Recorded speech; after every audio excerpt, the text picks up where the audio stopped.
this is exactly what's happening with these girls who are identifying as trans right now. Like, they are just in so much pain and they are looking for an explanation for it. And you have all of these other women on TikTok saying, this is the best thing that I've ever done for myself on testosterone, getting double mastectomies. I feel so much better now. And it's just so easy to see how this, that becomes a social contagion. And if you just know anything about psychology and the history of psychiatry and all of the other times that teenage girls have gravitated towards, social contagions, like it just becomes so obvious. And to see mainstream media and the left just completely try and dismantle that point of view.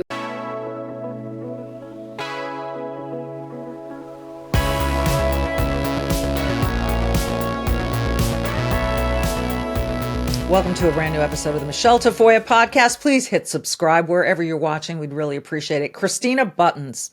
It's a cute name.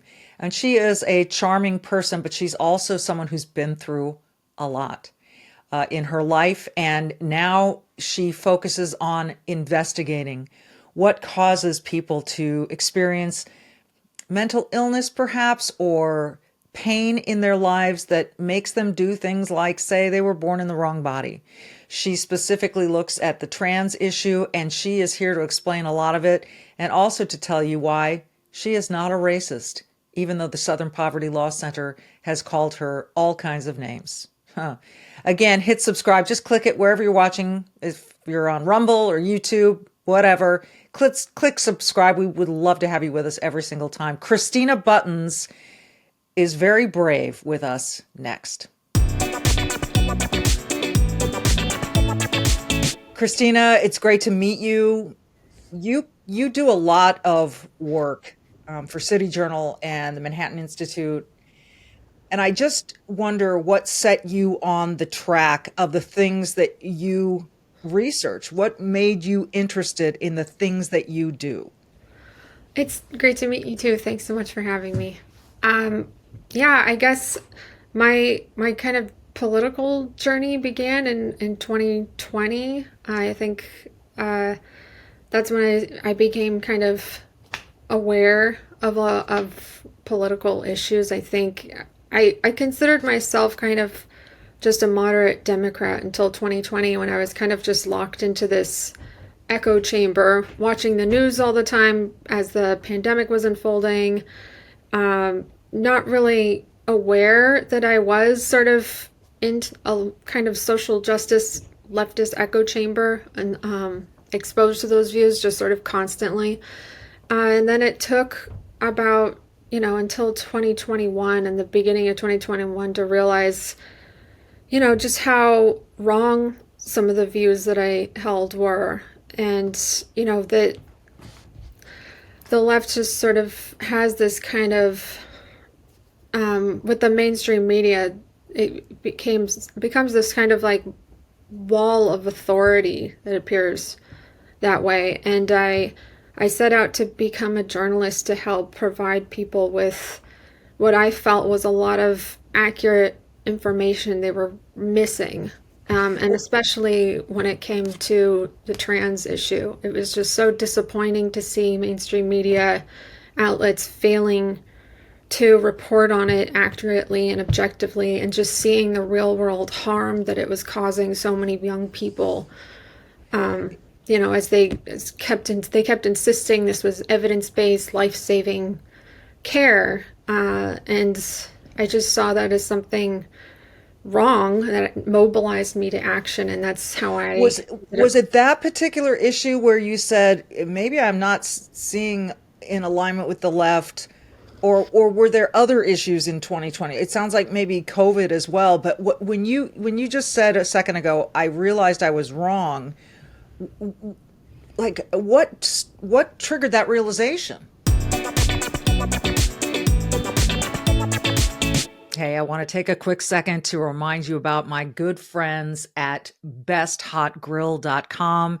Fortunately, we have them in our corner, and that allows us to provide you interviews like today. So besthotgrill.com. They also make the best gas logs for your fireplace. If you're still burning wood or your old gas log is overdue for a makeover, Rasmussen Gas Logs has a new look for you.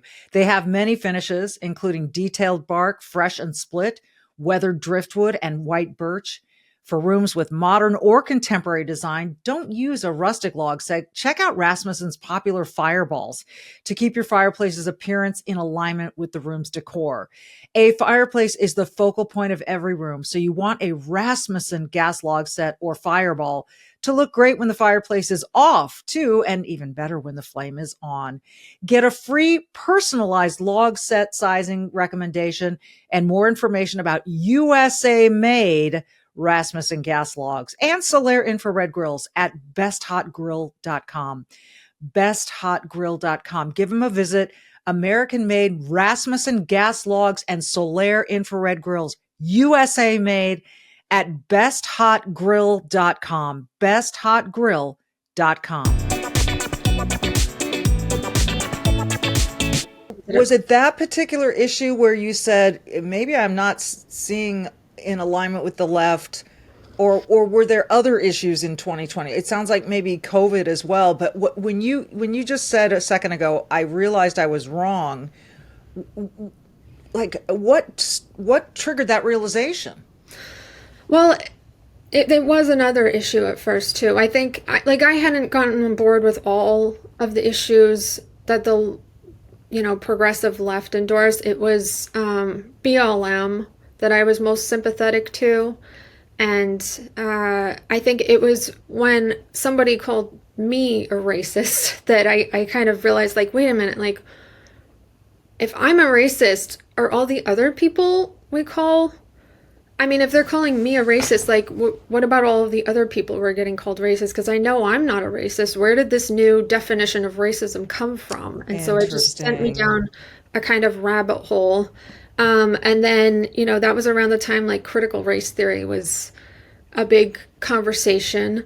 And I just saw the mainstream media just flat out lie to people that, it's not being taught in schools. This is only a law school course you can take.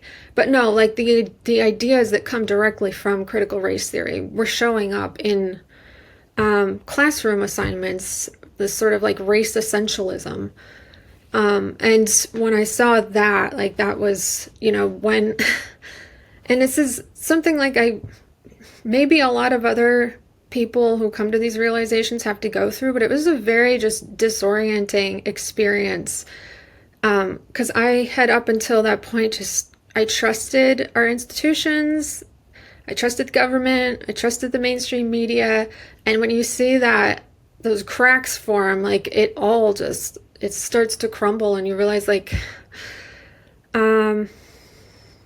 yeah, you can't really trust anything these days. That's for yourself. Yeah, that's important. But at the same time, I find, I don't know about you, Christina, but sometimes when I go, okay, I got to get to the bottom of this, I'm going to do some research, and I go to the internet and I start, searching topics, and then I go, I see all these articles from CNN, the BBC, the New York Times.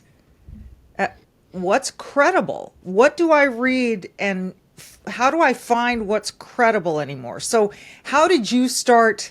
You said you kind of went down that rabbit hole. Who did you trust? Where did you go to find things that made you feel like you could trust them? The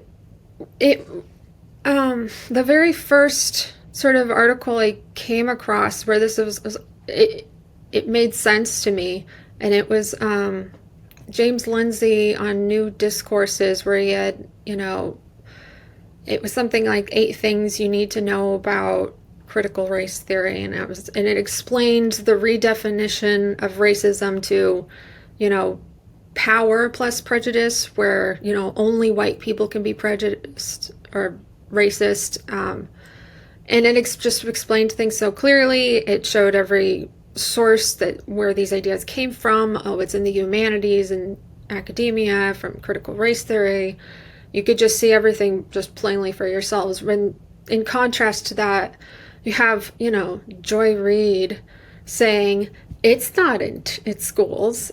It's Right. only in law school. And then Right. when you see like these school assignments being shared all over the internet, and the mainstream media just completely just failing to take anybody's concerns about that seriously. Yeah, that was when I lost all trust. And then when Wow. I started looking at, I was like, what else is there that I've not been getting accurate information on?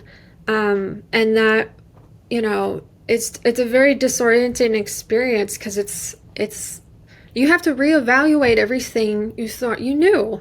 This Um, is what I was going to get at with you for a second, because one of the things that it takes is a lot of courage and bravery to say, holy cow, maybe I was wrong. And maybe I've been aligning myself with things that really weren't true. You describe that very nicely when you say it's disorienting. Did you kind of have to come to terms with that about yourself, or how hard was that for you? There was a few months time because at this point, like I had amassed something like 36,000 followers on Instagram. I was an Instagram user. I was creating social justice art. I was an artist. And so I'd amassed this following of people who, up until that point, I felt, you know, shared the same views. And I was thinking, like, I don't believe in any of this stuff anymore. What am I going to do? So Uh, it took a few months, and then I finally found, I guess you could call it the sort of heterodox community of thinkers. Coleman Hughes was one of them, and like Glenn Lowry, yes. those types where they're pushing back against sort of the woke redefinition of racism. And I was like, oh, there are other people who are like me, who aren't really ready yet to sort of jump onto the other side, who are kind of in the middle. And I think, my views have shifted since then from that point too, but it was nice to finally find a kind of home base. Um, Interesting.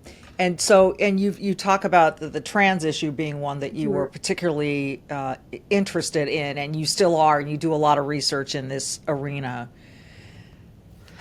It's it's been something to watch, this peak, this all of a sudden this spike in the number of people identifying as trans, and then some people going through with the medical transformation and then going detransitioning, and there's so much. Where did you begin your investigation for yourself there? so jumping off from the race issue, I started looking around me. I'm like, what else am I missing? And I think it was like an ACLU tweet about like Republicans anti-trans legislation, and I'm like, okay, fine, let me read this. And it was like a perfectly reasonable position, like that males shouldn't be competing in female sports categories. I'm like, wait, that's anti-trans? Like, what else is going on? And then I came across the stories of detransitioners, and I just saw myself in them so much. Like I was a really troubled teenage girl. I spent most of my teenage years in treatment centers for self-harm and things like that. And I was also one of those kids who just like, I really wanted to find out like what was wrong with me. So I was always looking to different diagnoses, like, is it this one? Is it this one? Let's try this one out for a little while. Like I believed I had so many different diagnoses at different points in my life because I was always just looking for an explanation. And I thought, like, this is exactly what's happening with these girls who are identifying as trans right now. Like, they're just in so much pain and they are looking for an explanation for it. And you have all of these other women on TikTok saying, this is the best thing that I've ever done for myself on testosterone, getting double mastectomies. I feel so much better now.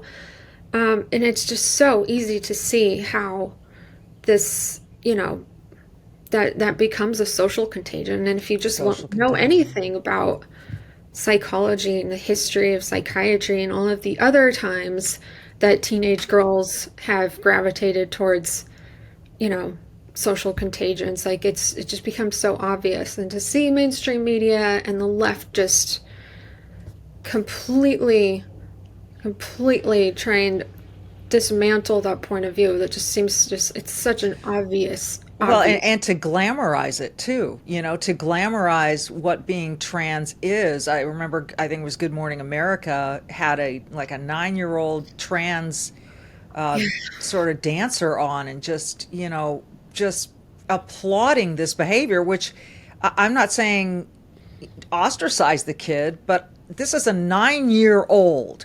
So I got to get back to something, and you cut me off if you tell me if I'm getting too personal.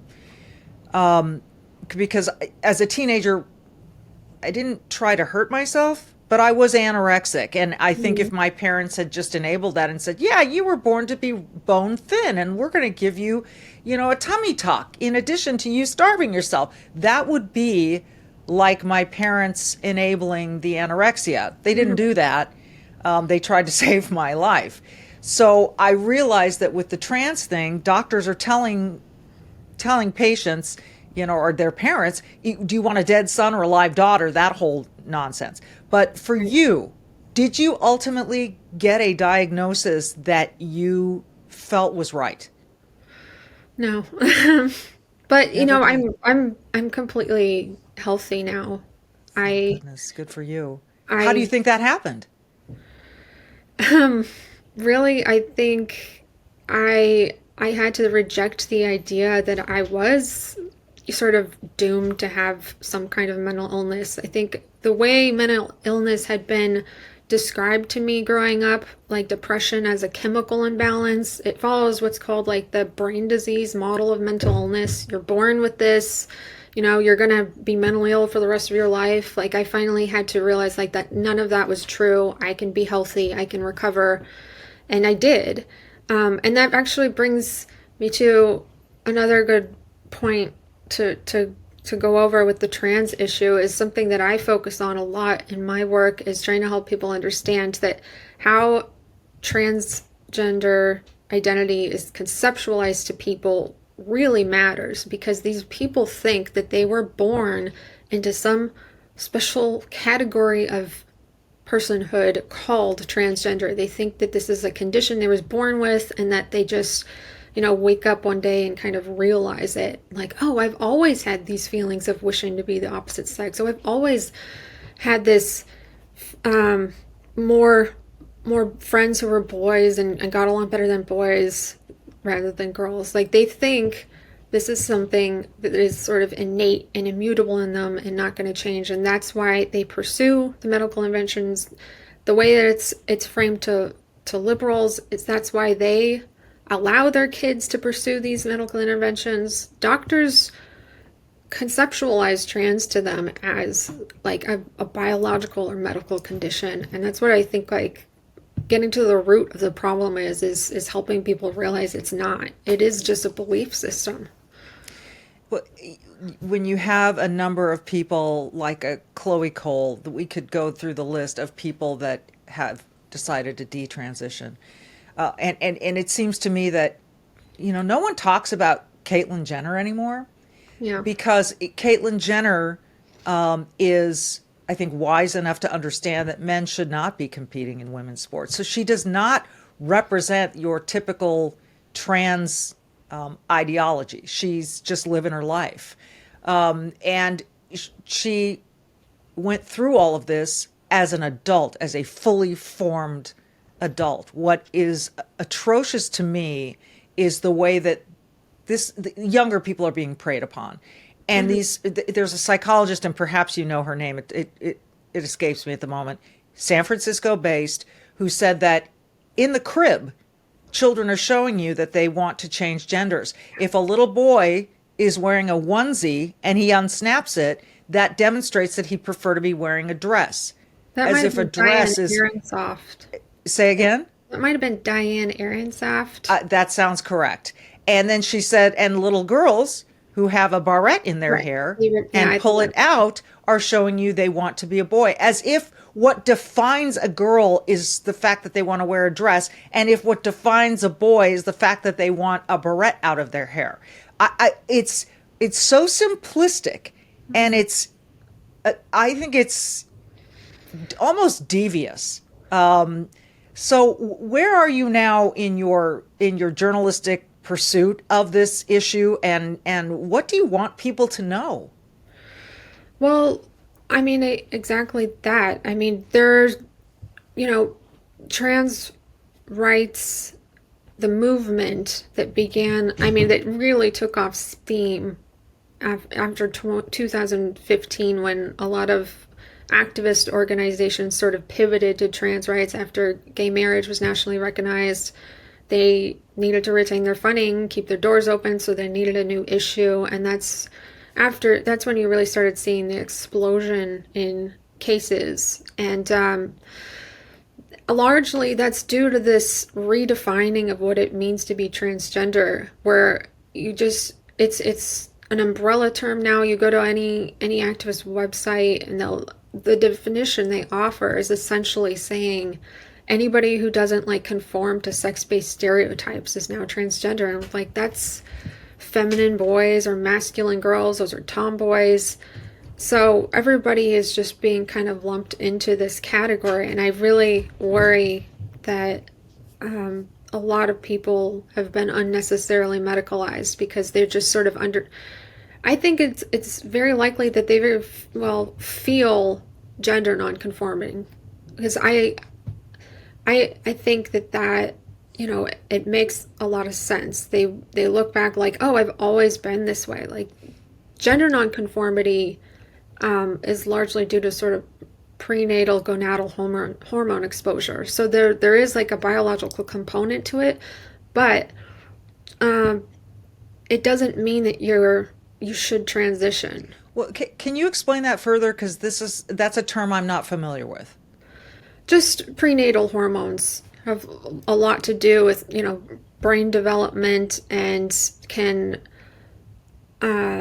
influence sort of the kind of, I guess you could say, gendered behavior someone has when they're younger. Like we know that there's been historically sort of two pathways to trans identification, and that's been the homosexual pathway and the autogynephilic paraphilic heterosexual pathway. But the original cohort of kids that were kind of used to create the gender identity and childhood diagnosis in 1980, these were largely just proto-gay feminine boys who adopted and had strong desire to be the opposite sex because their parents didn't really accept them when they were younger. And we know that this group of kids, the ones that were sampled and studied, like 90% or so, by puberty didn't feel like they had a cross-sex identity anymore. And yet this diagnosis sort of, stayed within the DSM, evolved over time. The criteria broadened. It became gender dysphoria, and now it's broadening even further. So, and it's when we're thinking about like trans-identified children, those are largely, kids who would grow up to be gay if they weren't having their normal development disrupted. Normal development disrupted. I mean, just think about those words. Every kid who goes through puberty can tell you it sucks, and they come out the other side. And it's an adversity that I think people have to go through. Obviously, it's a lot of it is hormonal. It was no fun for me, but I can also tell you that I had great girlfriends, but I always got along great with boys. Always, my whole life. I played sports. I ended up being a sportscaster for my living for 30 years. And that didn't make me, is that gender, would that be classified as gender nonconforming? And on the other side of this, Christina, I see this when I like the example of Dylan Mulvaney, because what Dylan Mulvaney thinks it means to be a woman, is to just be really made up and ultra feminine, and I mean over the top, these stereotypes of femininity, wearing short skirts and high heels and acting like, what should I wear today? That's not what it means to be a woman. So I don't understand how people think this is real. Yeah, I mean that's a good question. I think that people have just, I think it has a lot to do with this kind of stranglehold that mainstream media has, which effectively just sort of acts as PR for the Democrats. They're just not exposed to these ideas and how backwards and regressive they are. They've never And had don't those seem to views want to challenged. be exposed to them either. Don't seem to Yeah, want to hear from the other that side. Would that would was you some. agree? Yeah, that was something I was naive to. I mean, I'm one of those people who felt like people just need access to the right information, and then, we're going to see a large shift and change or whatever. And it's no, there are people like the autogynephilic types, like they will just refuse to see what's right in front of them because their paraphilic fetish is just too important to them to give up. And they use it to exert power over others, and it's very dark. And um, Yeah, it's the movement seems to have become more militant, and you will call me by my pronouns. You will acknowledge that, you will understand that I am a woman, that trans women are real women. No, they're not. I mhm. mean, if we're playing with language and definitions, and they're just false. There are so many differences, and I hate the term cis. I don't even like saying it because to Yeah, me it's so unnecessary. And again, it just seems like a lot of people dividing. And you mentioned something really important earlier. You said that the gay rights movement pivoted after marriage became legal and gay partners were getting all of their rights attended to and affirmed. Uh-oh, now what do we do? We've had this organization for decades, and it makes us a lot of money, and we should probably keep adding letters. yes. LGBT, Q, R, S, T, whatever. And it almost seems like that, now there's two spirit and all of these identifications that we're supposedly supposed to honor. And my guess is, and I've talked to attorneys about this who are involved in this, that they're adding all these letters as sort of a proactive way to make sure that if the Q doesn't work, well, then they'll move on to the next letter and try to get rights for this tiny class of people, that whose rights aren't really being infringed to begin with. So this is craziness to me. It is, and I hope a lot of people are waking up to it with the emergence of independent and alternative media. Now we're finally sort of breaking that kind of like wall of authority that mainstream left-leaning outlets had for so long. Do you People think it's aren't. happening? I mean, I think so. I hope so. Yeah. It feels like the tide is beginning to turn. Hmm. And, I don't know if there's going to be a watershed moment. I know for you, as I said, I follow you on X, and you can find her at Buttons Lives. She also is on Substack. We're showing you all of those things, and at the Manhattan Institute and City Journal, that you were really affected by the murder of Charlie Kirk, the assassination of Charlie Kirk. Why did it hit you so particularly hard? Uh, videos of him began sort of flooding my feed. I had gone on his show last year, but we didn't really cross paths that much. We sort of operate in kind of separate sections, but just seeing what a good person he was and how misunderstood he was. I mean, his killer said that he murdered him because of his hate. But if you actually watch him explain his positions, you go to the primary source, his own words, you could see clearly he was not motivated by hatred of other people. Like his message was about love, and that and why I've posted, we are all Charlie Kirk. I think a lot of people felt that because, we all say things that are true, but for some reason they're considered controversial, and we get all of these labels attached to us. Like I'm in my boyfriend Colin Wright and I, we're both in a 6-chapter report by the Southern Poverty Law Center as included in this anti-LGBTQ pseudoscience network with all of our friends. And I have friends who were just as high profile as Charlie Kirk was, who have hit pieces regularly written about them, labeling us as hateful and motivated by our hatred of other people. The Southern Poverty Law Center is a disgrace. Yeah. It's a disgrace, and I wish more people understood that. Yeah. It sounds Southern poverty. Oh, it sounds so empathetic. Oh, it's a law center for Southern poverty. What does that even mean? They have become this network of attacks against anyone who doesn't conform with the left, and it's despicable. So way I'd wear it as a badge of honor, but I'm sure that doesn't help you sleep at night.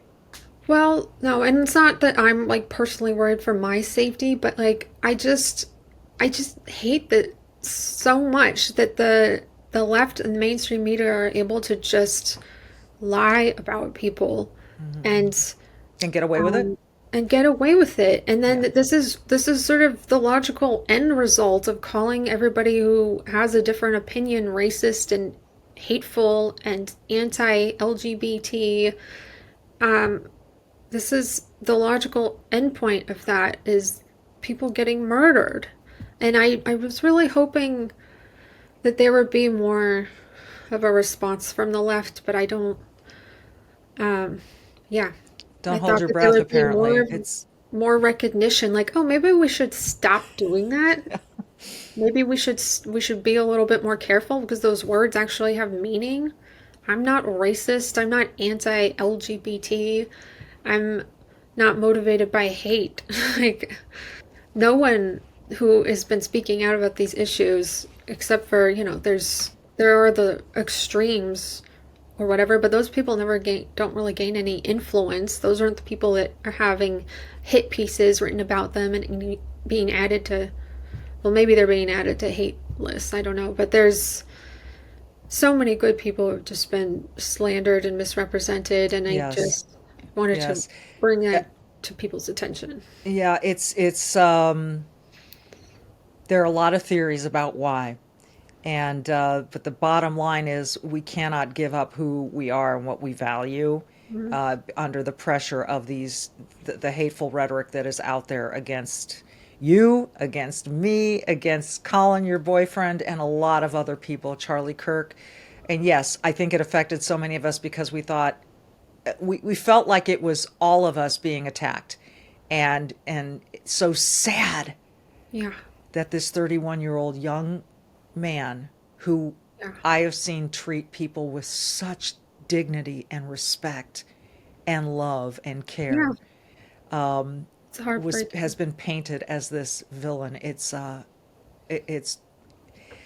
this is one for the history books, Christina, and you and I unfortunately are both watching it unfold in real time, but we can hope and pray for the sake of the future that this all gets painted in the correct way, in a truthful way. And I love that you're journaling, you're investigating, you're talking, you're digging in fearlessly. It's really cool. Again, I follow her, please, at Buttons Lives. She's on. Are you still on Instagram too?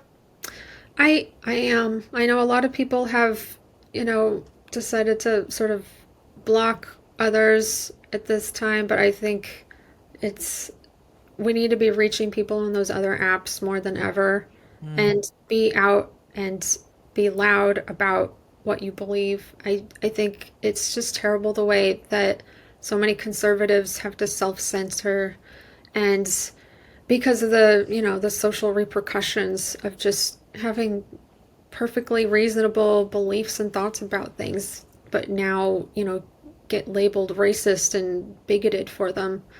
But I think now more than ever, people need to speak up and continue telling the truth. I end every podcast, Christina, saying be brave and do good. And you are doing both of those things. And what you're calling for is for everyone to find their courage. We all have it. Sometimes you have to cultivate it, grow it, water it. But we all have it. We just have to find it and do good with it. And I so appreciate you coming on. And I hope we can talk again. Yeah, I love that. Thank you so much for having me. It was great having a conversation with you. It was indeed. Be brave, do good, folks. We will see you next time.